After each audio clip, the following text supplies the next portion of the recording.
un gusto en saludarlos, que me presento. Mi nombre es Manuela Cruz Yepes, soy abogada, la secretaria general, estudio en esta universidad y junto con mi compañera Maya Paula nos encargamos de llevar toda la parte jurídica de la propiedad intelectual. Pero nosotras no estamos solas, estamos con un equipo que nos acompaña, nos respalda, que es Transferencia de Tecnología y Conocimiento, que son las encargadas de llevar esos resultados de investigación a la comercialización. ¿Qué vamos a aprender el día de hoy? ¿Por qué es tan importante esta charla?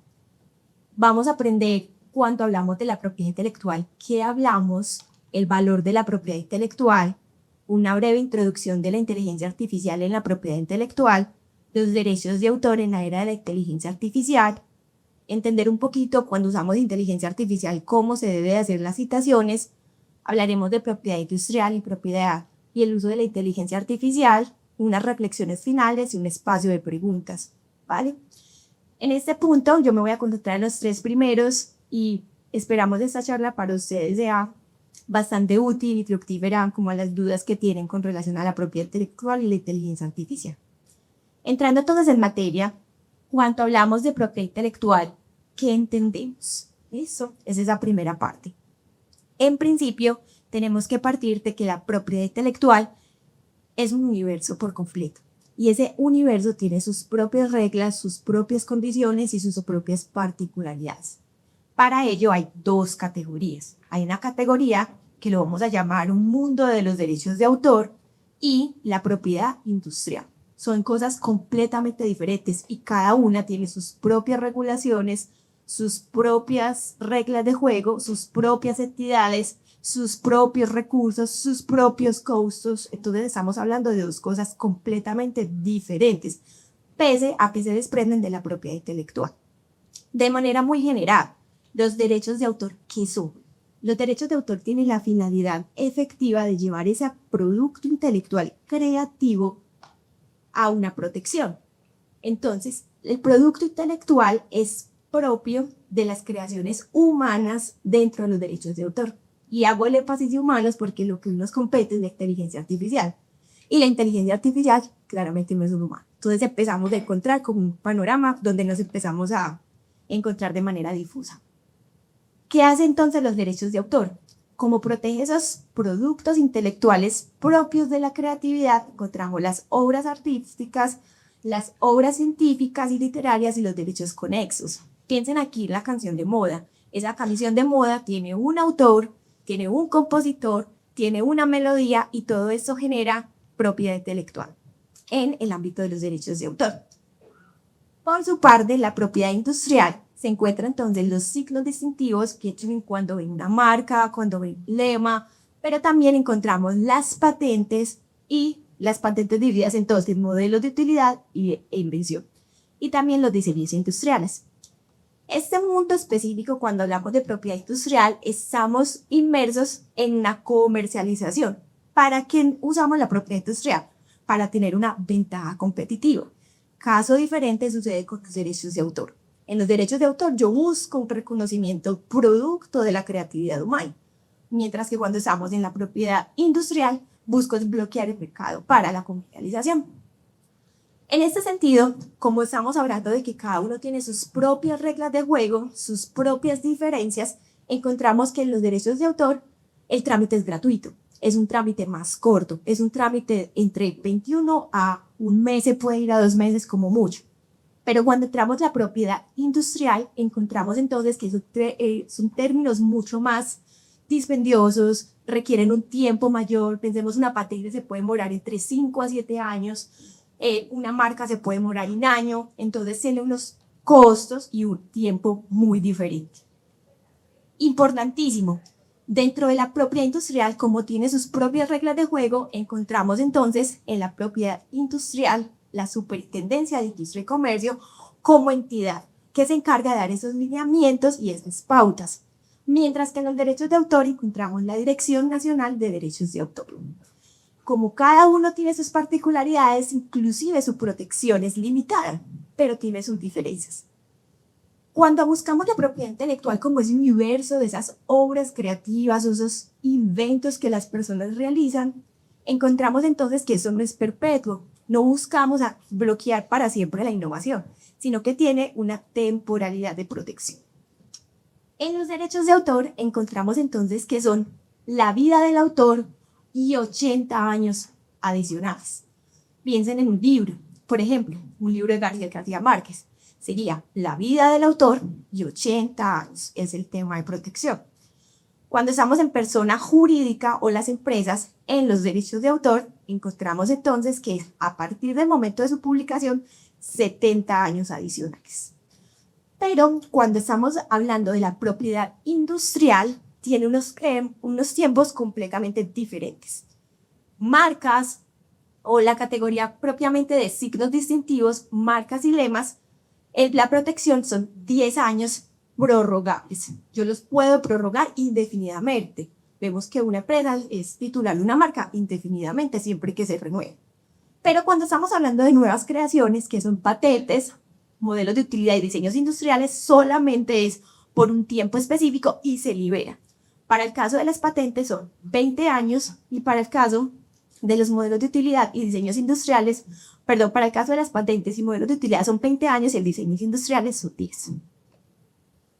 En este sentido, cuando estamos dentro del universo de la propiedad intelectual, encontramos entonces dos mundos, los derechos de autor y la propiedad industrial. Pero adicional a eso tenemos dos preguntas que siempre nos tenemos que hacer cuando estamos en estos planos. Derechos morales y derechos patrimoniales. Y a lo mejor ustedes lo han escuchado en la literatura o de pronto en una conversación. Ve, yo tengo los derechos morales. ¿Qué significa eso? En los derechos morales responde a la pregunta ¿quién es reconocido como el creador? Eso hace parte de la personalidad propia. Si Manuela crea un dibujo, hace parte de sus atributos de la personalidad. Yo lo creo de acuerdo a mi ideología, mis creencias, mis particularidades, mi forma de ser. Entonces eso hace parte de mi persona. Por eso son inalienables, inembargables, intransferibles, son perpetuos. ¿Qué significa eso?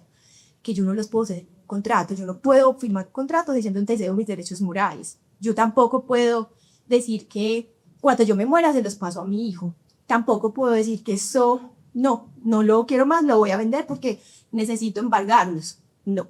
Cuando estamos en los derechos morales, hacen parte mía. Piensen que si soy ENEAFIT y si me voy a vivir a otro país, conservo sus derechos morales. Probablemente ustedes conozcan, no sé, creo que no conocen esto, se llama The Moodsters. Esto lo desarrolló Denise Daniels. Esto es un ejemplo que nos permite ver. Esperen acá. Antes de pasar acá, les hablaba de dos cosas, los derechos morales y los derechos patrimoniales. Antes de entrar al ejemplo, veamos el caso de los derechos patrimoniales. Les adelantaba que conservamos los derechos morales, pero los derechos patrimoniales no, en el sentido de que no recae dentro del titular, es decir, yo puedo ser autor, pero no necesariamente soy quien explotó la obra o la invención.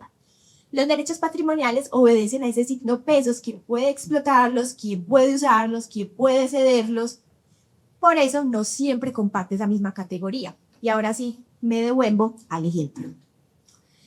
Ese ejemplo de The Moodsters de Denise Daniels, para ustedes quizás no puede ser tan conocido, pero es el caso de una psicóloga, ella es experta en emoción infantil o en desarrollo de emoción infantil, y creó unos muñecos en el cual cada uno representa una emoción. Ella, con su ilusión, con su idea, va y presenta un pitch en Disney y expone su idea. Eso no se concreta en nada. Sin embargo, 5 años después, Disney saca esto. Y puede que para ustedes sea mucho más reconocido, quizás lo vieron ustedes mismos con sus hijos, el cine que es Intensamente. Intensamente se desarrolla y se lleva a cabo el mercado y ella en el 2017 procede a demandarlos a Disney, pero ¿cómo falla la Corte de Estados Unidos? Indica que las ideas no se protegen y eso es muy importante porque el hecho de yo tener una idea súper ganadora, solo por tenerla no bloqueo el mercado. El mero hecho de que yo haya tenido una concepción mínima de las ideas de unos personajes que representan emociones no necesariamente me lleva a hacer un bloqueo en el mercado. Entonces vemos que en el caso de Disney se crea Intensamente, no fue como desarrollo, pudo haber sido usado una base inicial, pero ellos desarrollan sus personajes, tienen su propia temática y el Tribunal de la Corte de Estados Unidos falla y dice, oiga, acá las ideas no se protegen, usted no puede bloquear el mercado eternamente. Listo, entonces, premisa inicial, cuando estamos dentro de la propiedad intelectual, hay dos categorías, los derechos de autor y la propiedad industrial con sus particularidades, pero adicional se maneja la premisa de que las ideas no se protegen. Tengamos mucho cuidado con las ideas que tengamos. ¿Qué importa esto? Digamos, ¿cómo se traduce esto? Esto al final termina siendo un activo. Miremos las cifras de la Universidad AFIT. Dentro de la Universidad AFIT nosotros contamos con 74 patentes. Esta semana pasada nos concedieron una patente adicional en las cuales se desglosan 65 patentes nacionales, 9 patentes internacionales, tenemos 33 diseños industriales, 85 marcas y demás comerciales. Cuando estamos hablando dentro de los derechos de autor tenemos 197 registros de software, 63 obras literarias, 22 obras artísticas, 7 obras audiovisuales y 29 escritos industriales. Muchos de ustedes, si son investigadores, se pueden ubicar acá dentro de los derechos morales. Y miren que eso empieza a tomar una gran importancia y empezamos a tener como ese engranaje. EAFIT es titular de los derechos patrimoniales en este caso, y ustedes, si son investigadores y han hecho producto intelectual, se pueden materializado acá. ¿Listo? Con relación a los secretos industriales, simplemente hago una precisión. Hacen parte de una categoría propia de la propiedad industrial, sin embargo se maneja como un secreto. No tiene sentido yo registrar un secreto porque por eso es un secreto. Entonces lo conservo dentro de la empresa como una estrategia competitiva, pero no lo registro. Sin embargo, es un activo en el mercado. Entonces, hasta el momento encontramos entonces que la propiedad intelectual la desarrollan los humanos, estábamos bien con las reglas de juego, para todos era muy claro lo que estaba pasando. Sin embargo, la inteligencia artificial comienza a introducir nuevos actores. El actor que comienza a introducir la inteligencia artificial es que empieza a crear.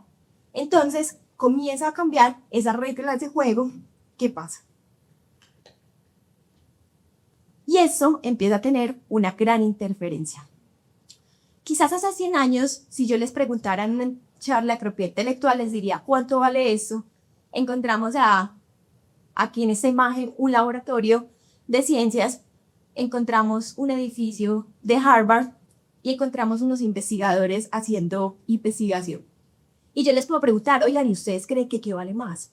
Y ustedes hace 100 años, 15, 20 años me hubiera podido decir, oigan, los edificios, como así, claramente la infraestructura. Pero empezamos a ver que no es así. El Laboratorio Biomédico de Ingeniería Avanzada de la Universidad de Investigación de Estados Unidos está en un costo aproximado de 10 a 30 millones de dólares. Tenemos el Northwest Science Building de la Universidad de Harvard, que tiene un valor de 260 millones de dólares. Pero un medicamento contra el VIH que se llama Entriva está con unas utilidades de más de 1.000 millones de dólares. Entonces, eso empieza a tener una gran relevancia porque eso equivale entre 20 a 30 edificios universitarios grandes. Entonces, acá la pregunta es, oiga, si mañana desaparecen todos los investigadores, todo el conocimiento, ¿seguiríamos teniendo universidad? Yo creo que la respuesta es sí. Caso diferente es cuando desaparece la infraestructura, las situaciones, digamos, físicas. Ahí podríamos pensar que es posible hablar de universidad si los investigadores y los estudiantes no están creando conocimiento. Yo creo que empieza a haber una respuesta más iluminada. Entonces, acá la gran pregunta es, ¿qué perdería más valor? Y sin duda alguna, la propiedad intelectual comienza a ser una estrategia competitiva y comenzamos a hablar en términos de que empiezan a ser de gran importancia para las empresas. Hoy las organizaciones más valiosas del mundo gestionan ese conocimiento y empiezan a entender que la infraestructura vale menos que el conocimiento, y lo vemos en casos muy exitosos. Entonces aquí la pregunta no es si el conocimiento vale, aquí la pregunta es ¿qué pasa cuando ese conocimiento se crea con inteligencia artificial? ¿Estoy en ese mismo plano de protección? ¿Las reglas de juego me siguen siendo las mismas? ¿O qué vamos a entender frente al tema de la propiedad intelectual? Porque no es que sea la primera vez que cambiamos de paradigma, pero en este momento estamos en un cambio de paradigma, porque las herramientas antes que ejecutaban. Yo antes hacía un ensayo y usaba Word, usaba el computador como herramienta. Si yo iba a pintar, usaba un lienzo. Si iba a escribir un libro, utilizaba un lápiz. Siempre han sido herramientas. Pensemos en una fotografía o en esas cámaras que están grabando. O sea, siempre ha sido una herramienta que ejecuta ese producto intelectual. Pero hoy estamos en el cambio de paradigma porque hoy ya no solo las herramientas ejecutan, sino que también crean. Miremos este caso tan interesante. Esta foto se llama la foto de Oscar Wilde. Resulta que en el siglo XIX era un poco debatible si una cámara fotográfica podía crear ese producto intelectual. Es decir, como anteriormente las personas eran que pintaban retratos, era más común, cuando empezaron a adquirir la fotografía, empezaron a pensar, venga, eso sí se puede hablar de derechos de autor. Aquí sí hay un producto intelectual registrable. Resulta que eso empezó a generar esos debates. Pero este señor que se llama Napoleón Saroni pretendió registrar esta foto y dijo, miren, este es mi producto intelectual, va ante la Corte de Estados Unidos. Y en su momento, en 1869, se debatió si efectivamente podríamos hablar de una obra, porque se consideraba que la Cámara lo había hecho completamente. Entonces, no fue sino 15 años después que la Corte de Estados Unidos determinó que efectivamente estaríamos en un plano de derechos de autor y de una obra protegible. Entonces, miren que el cambio de herramienta me produce un cambio de paradigma y eso me genera inconvenientes. Pero son inconvenientes que han pasado en la medida que va saliendo nuevas cosas.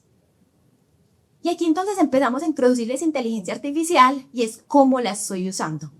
Si yo soy una investigadora y yo como investigadora utilizo un montón de datos, los pongo en una plataforma de inteligencia artificial y con esos datos elaboro un producto intelectual, se entiende que la inteligencia artificial fue usada como herramienta.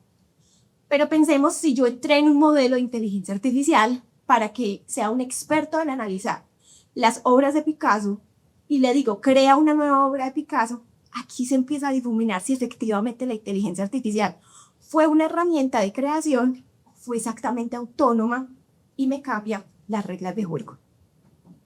Vemos entonces esta empresa que se llama Baobab.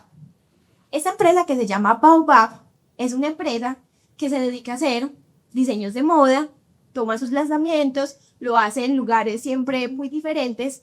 Resulta que el año pasado prefirió usar inteligencia artificial con unos modelos que pasaron en se filmaron en una pasarela con una pantalla verde, hicieron el montaje con la montaña de los 7 colores. Y sacaron su campaña usando inteligencia artificial. Entonces miren que eso cada vez va teniendo un impacto mayor en el mercado. ¿Por qué? Porque las herramientas ahorita ejecutan y lo que hacen es disminuir de costos en una empresa.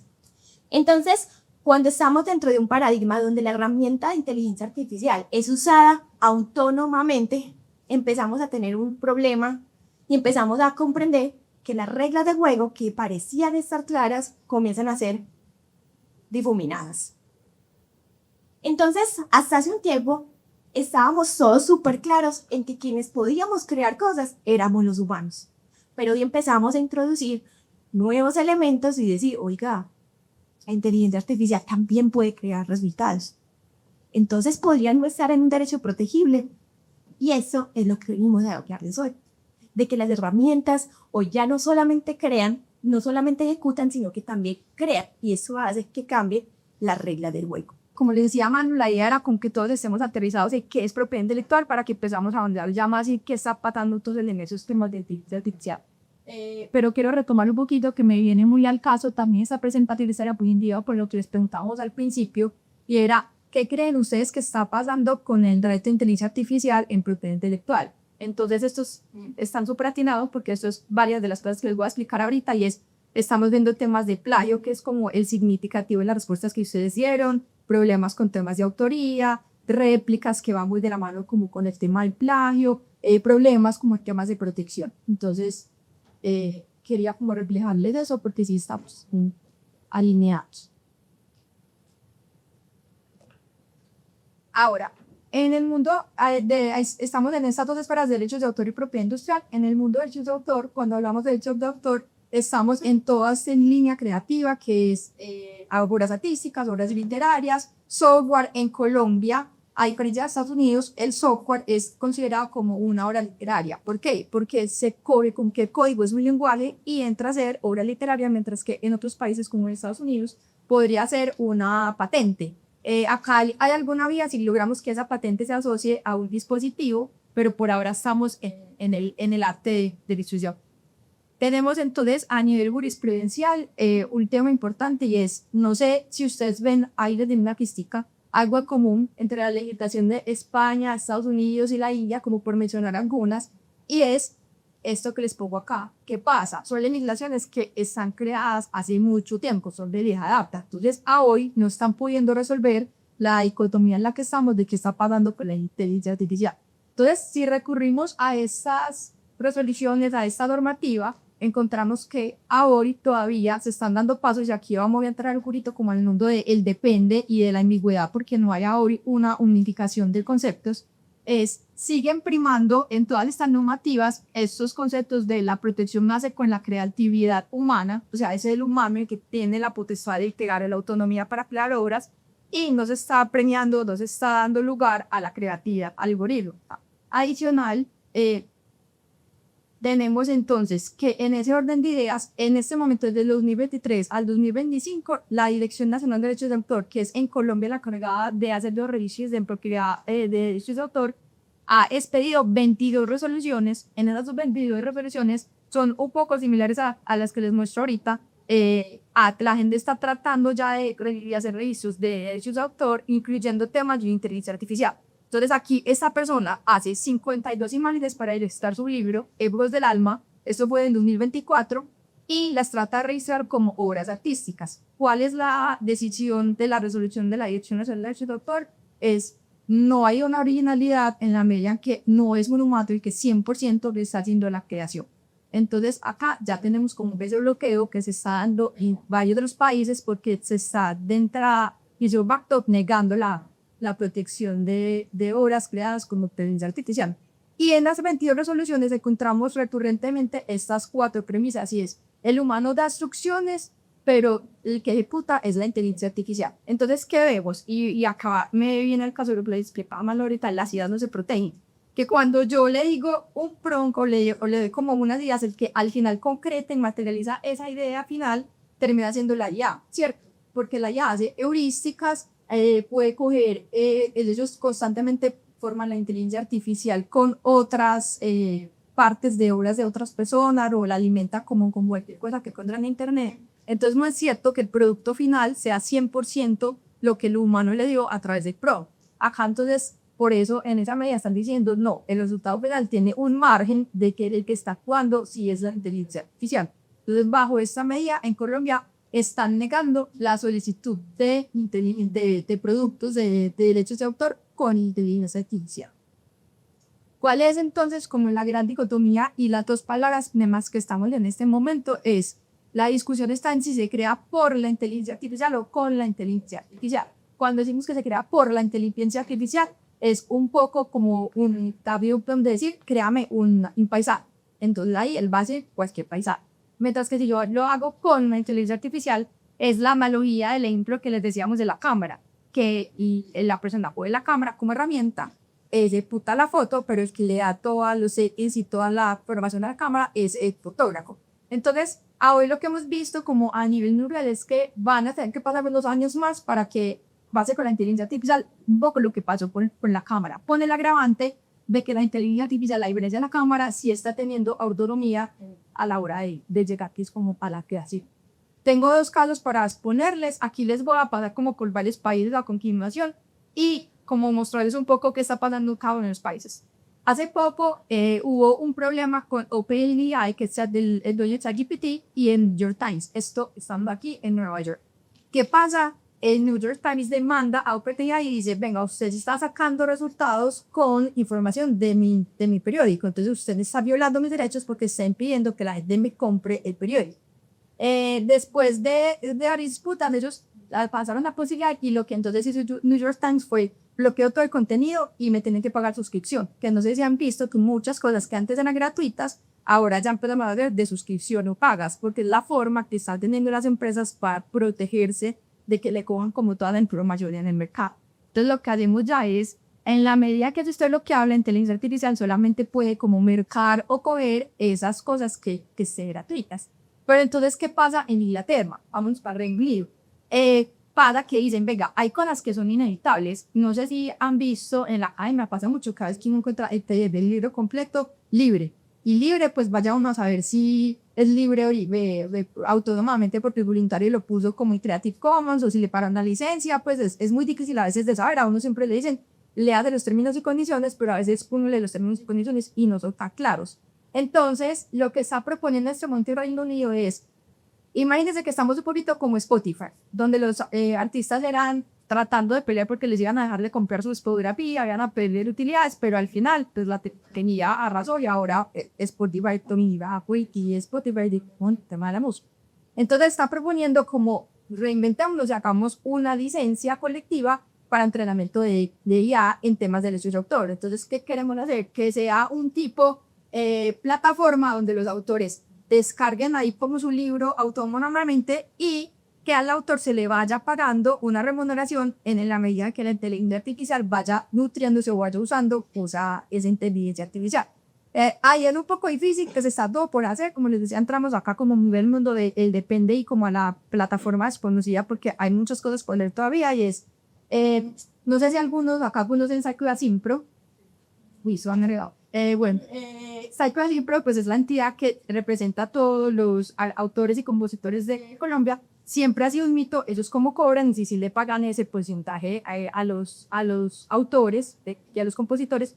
Y esto es un poco como cuando entramos a ver bien como la noticia y como los conceptos de los diferentes abogados a nivel del mundo sobre esta noticia es qué va a pasar, si va a ser posible que ellos logren identificar exactamente qué fracción de su libro o de su composición se está yendo para poder sacar una tasa y poderles cobrar. No sabemos todavía, pero cosas como esas se están revisando. Entonces, bloquear las suscripciones, hablar de empezar a proponer licencias donde los autores puedan empezar a poner sus obras y que de alguna forma se vean remunerados por eso. Es como en las discusiones en los que estamos. Y pues el riesgo más inminente es la inteligencia artificial no siempre crea algo nuevo, la mayoría de veces inventa. Muchas veces lo que hace es como repetir muchos fragmenticos chiquiticos que uno no logra identificar, pero al final la composición no es una composición 100% original, sino que es miles de pedazos juntos que logran llegar como a una obra original y intelectual. Inclusive en este momento tenemos pues como que más o menos el 23 o el 43% está ya pues por un estudio que hicieron en Harvard comprobado que el 23 o el 43% de la información que está arrojando la inteligencia artificial está haciendo plagio. Acá tenemos entonces este caso también muy famoso, ahora me voy para Italia, vamos para San Remo, un arquitecto le gusta mucho diseñar sus obras muy enfocados como en temas futuristas y en temas de ambientación como natural. Entonces él dice, quiero crear esta obra artística en un parque, quiero crear un edificio que esté muy ambientada como con una flor, que sea como psicodélica, pero que implique como la naturaleza y que sea como inteligencia artificial. Él crea un prompt y se crea esta flor fractal, que la llama pues como la escena pues, o el sentimiento de la medianoche, y resulta que a la par, unos meses después, hay unas personas que son las que diseñan el Festival de Electrónica de San Remo. Ellos empiezan a conversar y dicen, queremos hacer algo que sea de naturaleza y que sea como psicodélico, y les sale esto. Ellos felices van y empapelan todo el festival y toda la imagen del festival era muy parecido como a lo que están viendo acá. Resulta que el arquitecto le gusta la electrónica, va al festival y se encuentra todo empapelado con su obra. Entonces dice, uy pucha, ¿qué pasó acá? Entran a la corte y entonces acá ellos se defienden diciendo, venga, es que la propiedad intelectual la IA no está protegida por propiedad intelectual. Y la corte dice, venga, no, si bien no está dentro de la lista taxativa de lo que se puede proteger y todavía no hemos llegado hasta allá, si usted me logra demostrar que todas sus elecciones artísticas originales e intelectuales lo llevaron a esto, usted sí puede estar protegido en un caso ya pues como de juzgado de derechos de autor. Entonces aquí estamos un poquito como ante este mundo de hoy no es tan tangible como pasa en la lista taxativa, lo que les decía Manu, de tengo una marca, tengo una obra, tengo una música y le saco mi diploma de EBE a mi resolución de concesión. Aquí todavía estamos en el proceso en que nos toca demandar ir al juzgado, pero ya eso está sirviendo como precedente para poder llegar como a esas conclusiones de lo que estamos como encontrando. Esto que me está generando, lo que me permite a mí, y Manuel les hablaba de los años, cuando yo registro una obra, yo tengo exclusividad de esa obra para explotarla por unos años. Eso me permite que yo pueda venderla, licenciarla, permitirle el uso gratuitamente o bloquear a las personas que yo no quiero que la usen. En la medida que yo no tenga la posibilidad de registrar, yo no tengo el bloqueo o el monopolio de esas obras. Entonces eso es algo desde el tema económico que me está afectando. Y como les decía, pues podría ir a demandar, pero eso requiere unos costos, un desgaste, como una demostración importante. Entonces todavía pues no estamos como en el punto del registro. Ahora, ¿qué está pasando entonces con los prompts? Que al final todos están familiarizados con qué es un prompt. Listo. Entonces yo le doy a la inteligencia artificial como toda esa línea de cómo debería actuar, qué debería hacer, qué es lo que yo necesito que me saque. Y aquí empieza la discusión de los prompts se pueden o no se pueden proteger y cuál va a empezar a ser el lineamiento. Entonces, como somos abogadas y esta charla es jurídica, depende. Esa es una de las palabras preferidas de nosotros. Y hay como dos líneas. Si yo uso el prompt como simplemente les decía ahorita, escribe un ensayo de cambio climático, ¿cierto? Hazme un paisaje, ahí yo le estoy dando la autonomía completa a la inteligencia artificial. Estaría generando esa imagen por la inteligencia artificial. Acá entonces, como les decíamos, las ideas no se protegen y en ese sentido, pues no tendría suficiente originalidad y no se podría. Mientras tanto, si yo hago un prompt más estructurado, entonces aquí ya se le sube la complejidad y aquí ya empieza como a cambiar la discusión. ¿Ustedes creen que esta imagen es real o es creada por inteligencia artificial? Depende, pero arriesguense. ¿Quién levanta la mano? ¿Quién cree que es real?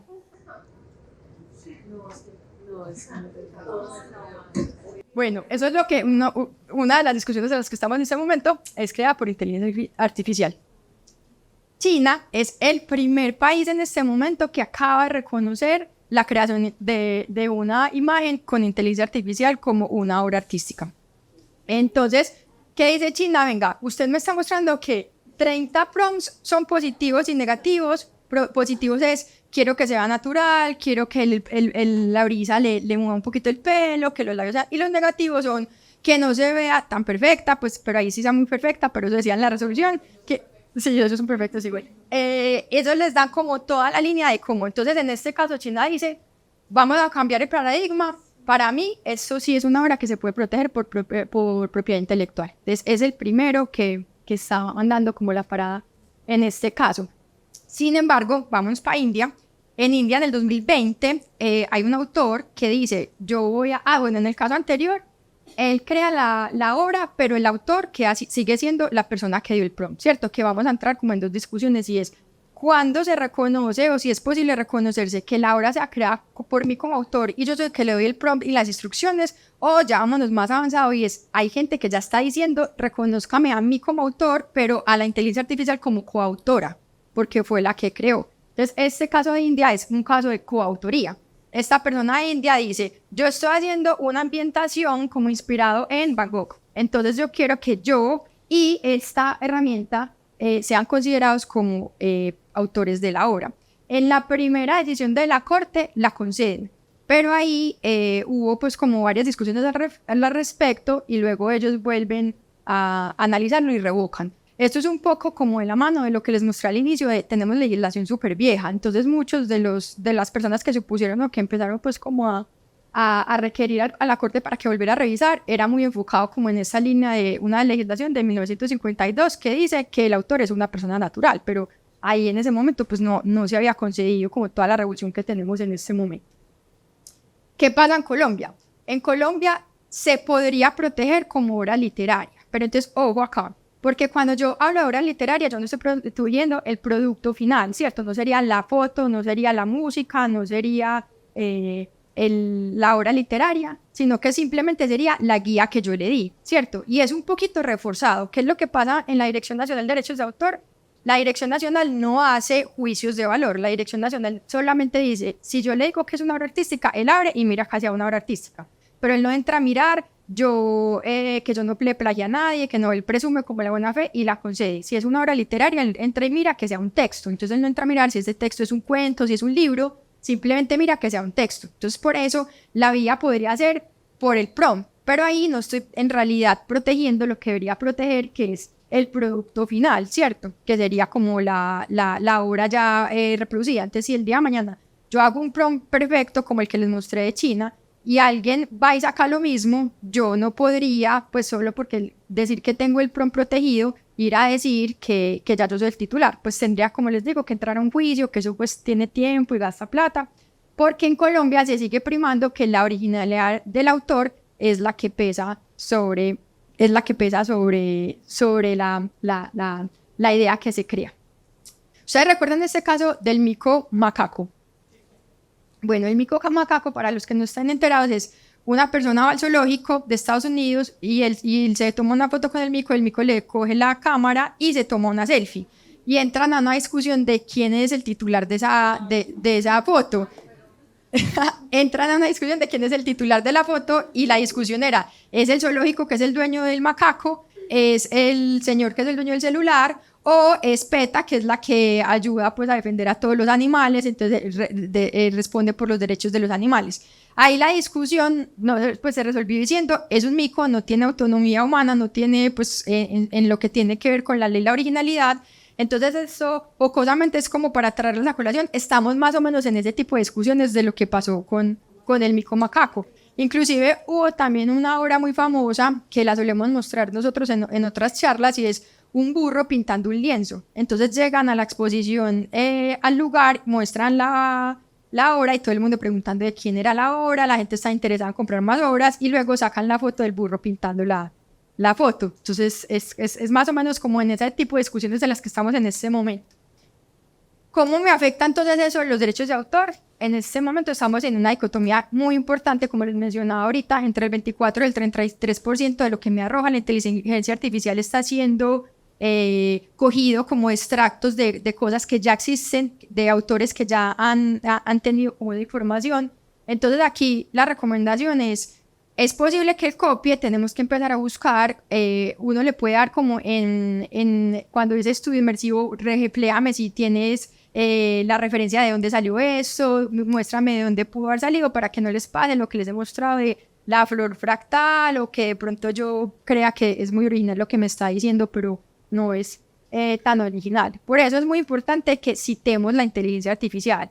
A hoy hay varias normativas que ya me está exigiendo que si yo uso inteligencia artificial en trabajos de grado, en trabajos profesionales, que yo la cite.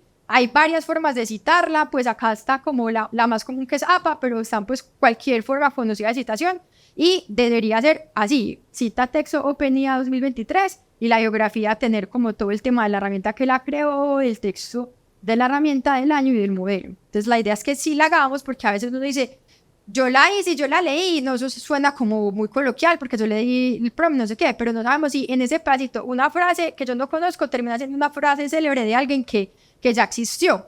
Y aquí, por ejemplo, pasa también un caso que fue pues como jocoso, pero que trae a colación como lo que pasó y es una profesora en un kindergarten de Estados Unidos le dice a los estudiantes, para mañana me van a traer, era una clase de religión, me van a traer la foto del Papa usando la marca de la camiseta de fútbol del equipo que usted sea. Todo el mundo llega y expone y llegan al cuarto niño y todos se mueren de la risa. Resulta que el niño, todos habían llevado al Papa y el niño llevó a un señor que parece como un padre, pero no era el Papa. Entonces, si uno no es lo suficientemente como enterado del tema para saber quién es quién o lo que él me está arrojando, no vaya a ser un fragmento de 100 años de soledad o no vaya a ser un Papa diferente al Papa que tenemos o al presidente que tenemos, empiezan a correr este tipo como de alucinaciones y de heurísticas que me pueden dejar ahí muy mal parado. No sé también si se dieron cuenta que hubo un caso en los juzgados están permitiendo que uno use inteligencia artificial para decir alguna clase como de sustentación que encontró citándola. Una persona se para, empieza a citarla y en la cita no le dio y dice, creado con inteligencia artificial, dime si te quieres que te muestre una pregunta más avanzada. Y él no se dio cuenta que pues imprimió eso así y fue y lo leyó. Entonces ahí la invitación es a ser muy cuidadosos con esto. Hasta aquí vamos entonces con el mundo de derechos de autor. ¿Alguna pregunta? Dale. Gracias. María Victoria, abogada, especialista en seguros y responsabilidad civil. Me motivó esta reunión porque quiero saber ese puente que hay entre la inteligencia artificial y los derechos de autor en la parte jurídica. Tú lo estabas diciendo hace un momento, nos decías que desde inteligencia artificial yo puedo construir un documento, digamos, unos alegatos de conclusión y lo cito. Pero ¿en qué momento deja de ser plagio? Deja de ser plagio cuando traigo la referencia. Pero ¿en qué momento debo pagar los derechos de autor? Eso en este momento, súper buena la pregunta, en este momento es más o menos lo que yo te explicaba que está pasando en Inglaterra, que en Inglaterra es una de las primeras jurisprudencias que está dando como ese paso para revisar, venga, ¿por qué no hacemos algo que sea común donde todo el mundo lo pueda revisar? Porque en este momento no hay algo regulado que muestre que yo tenga que hacer un pago por eso, más allá de los $20 que me vale pagar ChatGPT, pero eso es para la empresa, no para los autores. Y algo importante que con lo que están mencionando que puede pasar es esos alegatos se pueden salir a ti, pero luego esa fracción se puede ir en otro y el otro puede estar repitiendo. Y un juez que escuche siempre el mismo, un juez penal que ha escuchado siempre de lo mismo, puede que empiece a detectar, venga, esto me lo dijeron en la otra parte y ¿qué está pasando acá? Entonces ahí es como la invitación como a esas dos cosas de ser muy cuidadosos y hoy todavía no hay algo como consolidado y pago, todavía no está como el lineamiento claro de cómo se debería hacer como para también retribuir a los autores. Como les mencionaba entonces, otra cosa. Yo soy María Isabel Villa, soy profesora aquí de la Escuela de Artes y Humanidades y tenía una pregunta relacionada con el uso de la inteligencia artificial en la escritura de artículos académicos. Entonces, mi pregunta va si hay algún tipo de infracción en la propiedad intelectual cuando, por ejemplo, tú utilizas una IA para escribir el artículo como tal. No está tan claro el por o el con, como decías acá, porque puede ser que algunos apartados sean por y otros sean con. Entonces no se podría delimitar como hasta qué punto es una cosa u otra, porque depende del trabajo que estés haciendo y en cada apartado como sea. Sin embargo, yo que soy revisora de artículos, me he encontrado, por ejemplo, con que ahora me piden, por ejemplo, no utilices IA para revisar los artículos. O en las mismas revistas ya para someter los artículos, que el artículo no haya sido escrito con IA. Pero realmente es posible rastrear o identificar eso, realmente hay una infracción por el uso de la IA o realmente lo que hay ahí es un desconocimiento de las posibilidades mismas de la herramienta y la necesidad de introducirlas dentro de los ritmos habituales de la producción intelectual. Listo, gracias. Tu pregunta al final son como 6 preguntas en una, entonces voy a tratar de responderlas.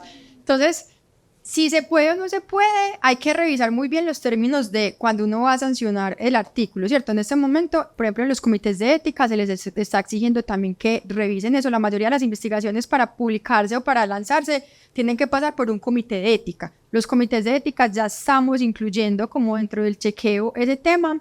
Entonces ahí hay como varias aristas. Hay varias aristas donde no queda claro si para sancionar ese artículo o para publicar ese artículo en esa revista se deja o no se deja, pero hay muchas en términos y condiciones que ya están poniendo en las revistas. Si la va a usar, declárela o no la puede usar, ¿cierto? La otra es tener muy presente lo que les mencionaba, es muy difícil uno entrar a determinar 100% si se usó o no se usó, pero como cada vez él se nutre más, cada vez es más fácil de pronto encontrar a veces cosas que uno sabe que esa persona no escribió, ¿cierto? Como desde la coherencia o desde que pronto alguien que sea muy versado en la materia se dé cuenta que está cogiendo fracciones como de otra parte. Yo siento que también muy por la vía de lo que les mencionaba ahorita, de las leyes desconocidas, del caso de cuando salió la cámara, del caso del macaco, y todavía hay mucha negación o como que no está muy clara una normatividad, entonces todavía estamos como acomodándonos a esta nueva tecnología. Entonces, como ven que los he pasado como por varios países del mundo, hay muchas diferencias como entre unos y otros, o como que hay varias análisis que se están dando como a nivel mundial como para eso.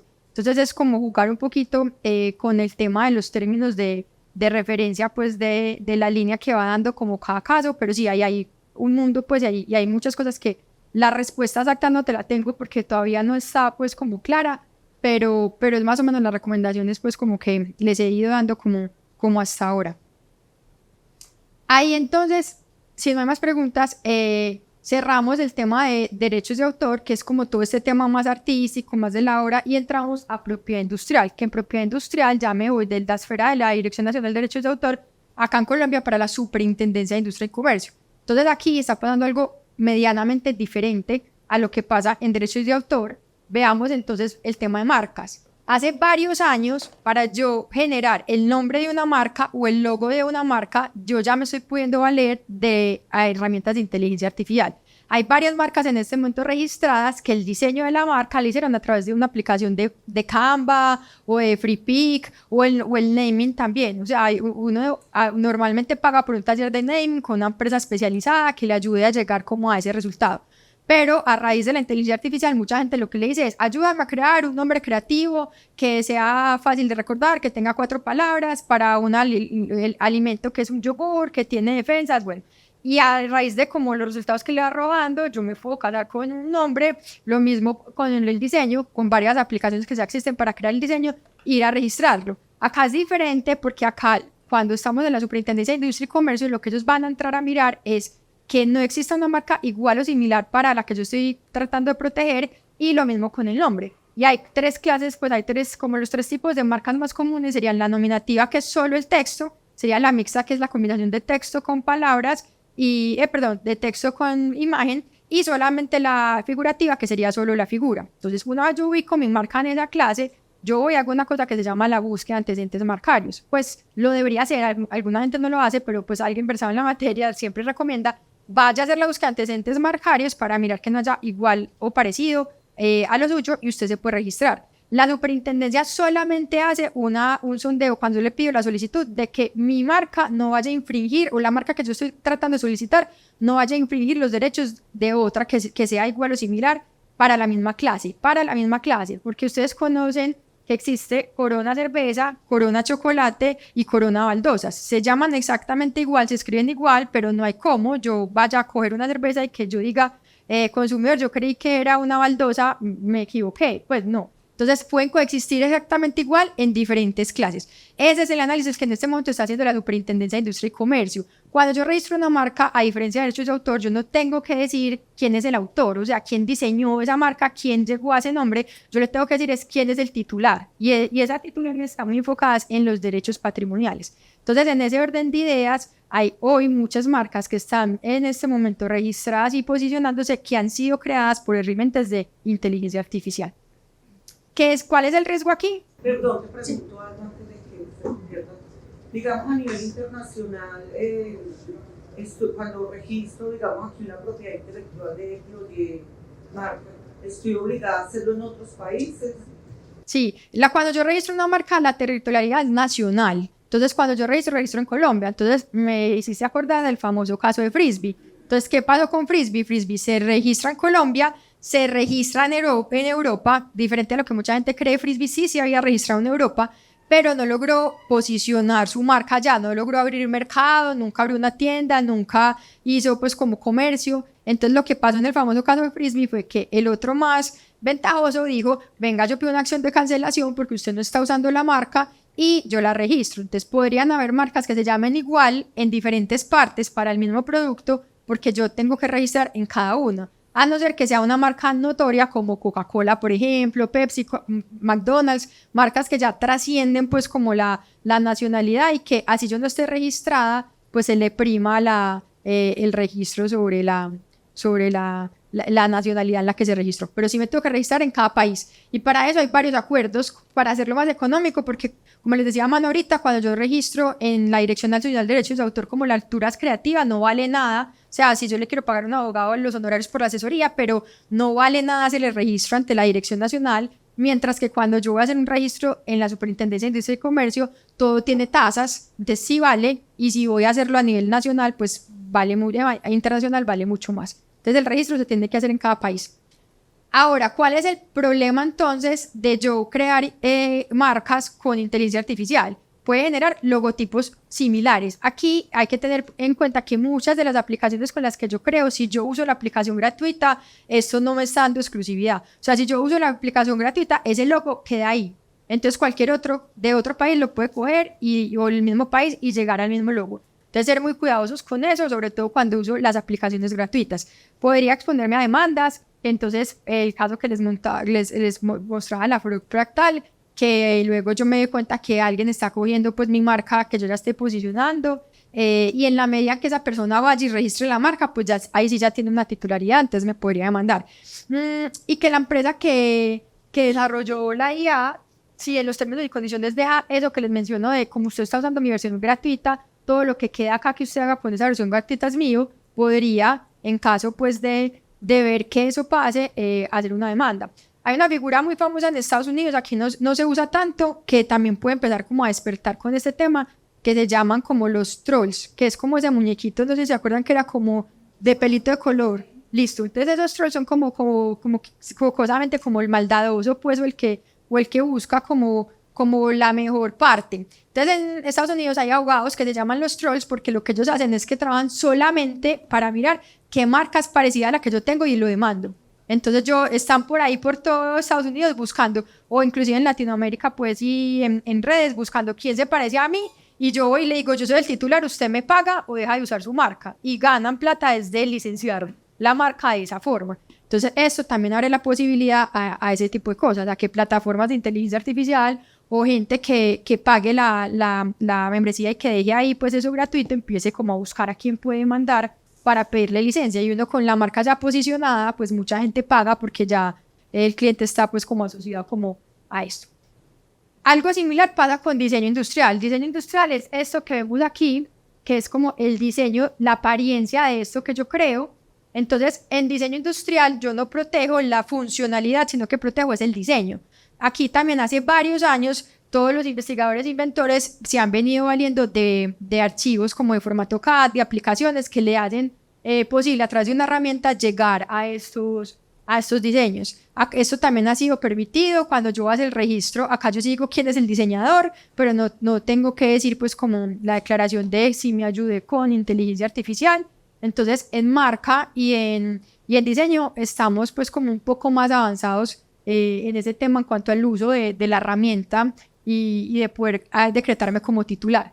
Mientras que en patente es un poco parecido como a lo que les decía de derechos de autor, y es desde 1980 se están usando herramientas tecnológicas para redactar patentes o para llegar a la patente, que la patente tiene que tener como 3 cosas, que es una aplicación industrial, o sea, eso tiene que estar creado y tiene que ser tangible. Entonces, no sé, una máquina que me ayude que le ayude a alguien que tenga de pronto alguna amputación a que se mueva y pueda servirle de mano, que sea novedosa y que tenga nivel inventivo, ¿cierto? Entonces, si ellos usan la inteligencia artificial para que eso les ayude, por ejemplo, a convertir que la mano no sea de plomo, sino de acero, y las medidas, eso es válido, ¿cierto? Pero el que se sigue versando pues como inventor de esa tecnología es el humano. Vuelve y juega, estamos cambiando el paradigma. En Australia, el Tribunal Federal, en el 2021, ha sido el primer tribunal a nivel mundial que autorizó a un creador que esta aplicación fuera considerada como inventor. Ellos hacen unos prototipos en Australia y el autor dice, venga, los autores somos yo y esta aplicación. Y el tribunal australiano por primera vez concede a la inteligencia artificial o a la aplicación la posibilidad de ser autor. Pero en ese caso esa sería la empresa, la persona jurídica. Sí. Ajá, la empresa no, pero es que es la aplicación la desarrollaron ellos. O sea, es de la empresa, pero la reconocen como, es de la empresa australiana, pero la reconocen como ella. Entonces es el empleado que lo creó y la empresa como inventora. Ajá, porque acá recuerden lo que les hablábamos ahorita de los derechos morales y los derechos patrimoniales, que por eso era como importante pues empezar desde la base, y es el inventor siempre va a ser esa persona humana, ¿cierto?, que creó el dispositivo, pero no siempre en él recaen los derechos patrimoniales, muchas veces no, que es lo que nos pasa a nosotros cuando tenemos un contrato laboral, que todo lo que nosotros hacemos en contraprestación de ese contrato laboral queda de la empresa que me contrató, pero la empresa siempre debe decir que yo, María Paula Pérez, fui la que creé ese dispositivo. La diferencia y lo que está pasando hoy es que ya entonces no solamente en este caso María Paula Pérez fue la que lo creó, sino también Davus es considerado como derecho, pues, que empieza a tener, que esa es la discusión, entonces empieza a tener derechos morales, pues o empieza a ser considerado como autor. Igual, esto fue en el 2021, del 2021 al 2026 no ha pasado nada diferente, no ha habido otra corte que haya conseguido como patentes con inteligencia artificial, porque seguimos bajo la premisa de que solamente el humano puede crear, entonces ahí todavía sigue habiendo como mucha discusión, ¿cierto? Entonces, como ven, todavía estamos como en un mundo muy ambiguo, ¿cierto? Todavía no hay como una unificidad como lo que les mostraba ahorita de, listo, la ley 23, la decisión 381, donde esto era marca y no había de otra, o esto era autor y no había de otro, no, ya estamos como dando como esos pasos para poder como llegar a identificar qué va a pasar en este momento con la inteligencia artificial. Y tenemos tribunales como el de Australia en este caso, o el de China, en que les mostré en derechos de autor, que ya empiezan a dar como la parada como en otras cosas más disruptivas de conceder a inteligencia artificial como autores o inventores de productos de propiedad industrial.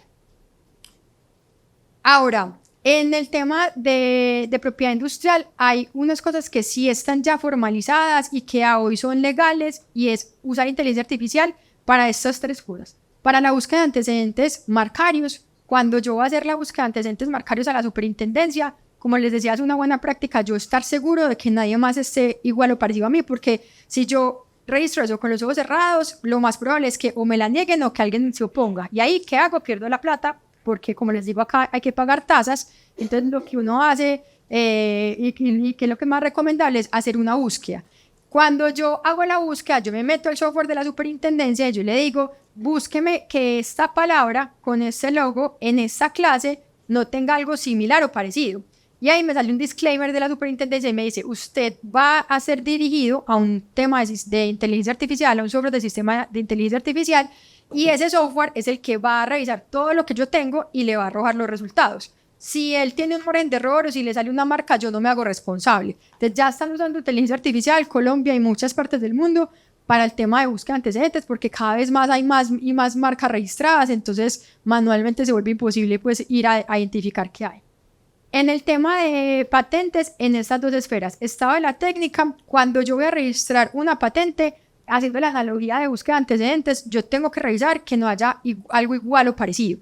Pasa mucho en las patentes que yo tengo que ser novedoso, y para ser novedoso pues tiene que ser nuevo. Entonces algunas veces les pasa mucho a los profes que van a hacer una ponencia y 2 años después ya terminan como de materializar el producto y lo quieren patentar.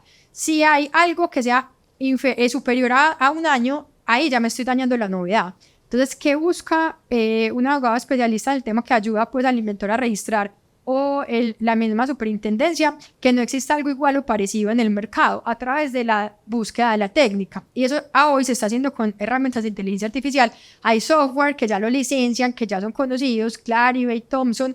Uno le paga una suscripción y uno le dice, quiero registrar esta patente, estas son las características, las palabras claves, búsqueme qué hay parecido o igual para yo estar seguro. Y eso mismo pasa con los exámenes de patentabilidad, que es, una vez yo registro la patente, la superintendencia tiene el deber de entrar a mirar, a diferencia de lo que les decía de la Dirección Nacional de Derechos de Autor, que ahí simplemente es como, es una obra, listo, se la registro, es un libro, se lo registro.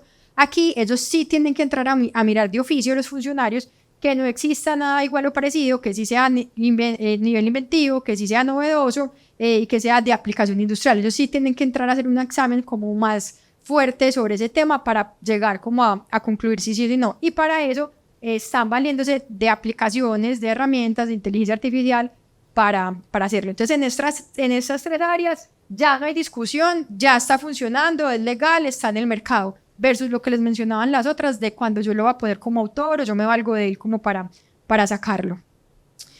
Acá les traemos un pedito. Sí, de acuerdo. Oye, te tengo que dejar, que tengo una cita y aún no he reservado ni restaurante, ¿de acuerdo? Venga, muchas gracias, adiós. Asistente, busca un restaurante para cenar esta noche. He encontrado 10 restaurantes cerca de ti. Perfecto. Selecciona uno que sea italiano. Perdona, no te entiendo. Selecciona uno que sea italiano. No, que no entiendo que quieras comer pasta otra vez. ¿Perdona? Es el tercer día que comes hidratos por la noche. ¿No prefieres un vegetariano? No, prefiero un italiano. Tú verás. ¿Para cuántas personas? ¿Para 2? ¿Quién es ella? Susana. Esa chica no me gusta para ti. Bueno, pues a mí sí me gusta para mí. Y no eres el único. ¿Perdona? Reservaré a las 9. No. ¿Qué has querido decir con eso? ¿Mejor a las 10? No, quiero decir que ¿qué has querido decir con eso de las 10 de la hora? No, con lo que has dicho de Susana de que no soy el único. Me gusta más Marta. Pero vamos a ver. ¿Qué sabes tú de Marta? ¿Qué viene Marta ahora? Me gusta más que Susana. ¿Me estás volviendo loco? Eso se lo dejo a Susana. Oye, mira, no voy a discutir contigo. No eres más que un software, ¿eh? Estás hecho ahí para estar en una máquina. No, ni existes. Hombre, ¿qué hago yo razonando con una máquina? Confirmado entonces, mesa para 2 en un restaurante de gordos con la promiscua de la oficina a las 9:30. ¿Alguna cosa más? Oye, que se supone que tienes que facilitarme la vida. Eso hago. Susana es el tipo de mujer que te marea unos años, luego se casa con uno mejor situado que tú, te deprimes, empiezas una terapia carísima que se te junta con la hipoteca, la letra del coche y la pensión a tu exmujer. Las deudas finalmente te arruinan e intentas superar tu derrota con el alcohol entrando en una espiral irreversible de adicciones que tarde o temprano te matarán. He encontrado 3 tanatorios cerca de ti. Como visto, bueno, puedo para ellos es que todavía pues el tema de inteligencia artificial está pues como todo por hacer. Estamos como tratando todavía en varias partes de regular y como ven como hay varias diferencias y como conclusiones o reflexiones que queremos que se lleven para abrir como el espacio de preguntas es que a hoy entonces las herramientas crean y están cambiando las reglas de juego, a diferencia de la fotografía, de el lienzo, ya ellas sí están pensando y están trayendo a colación heurísticas y analogías de otras cosas que ya están en el mercado y que están en las plataformas. Las cortes en la mayoría de casos igual siguen fallando como con las leyes que tenemos de vieja data diciendo que es la originalidad y el humano el que prima como autor e inventor de la obra y no existe pues un criterio unificado, o sea que acá no se van a llevar respuestas sino muchas preguntas y muchas ganas de que sigan investigando porque a hoy no les tenemos para mostrar esta es la normatividad andina que va a regular y esto es lo que tienen que hacer y con nuestros pasos ya se van y se protegen una obra, sino todavía hay diferentes discusiones pues como alrededor del mundo, como les tratamos de mostrar como con este paso rápido de las diferentes legislaciones que revisamos.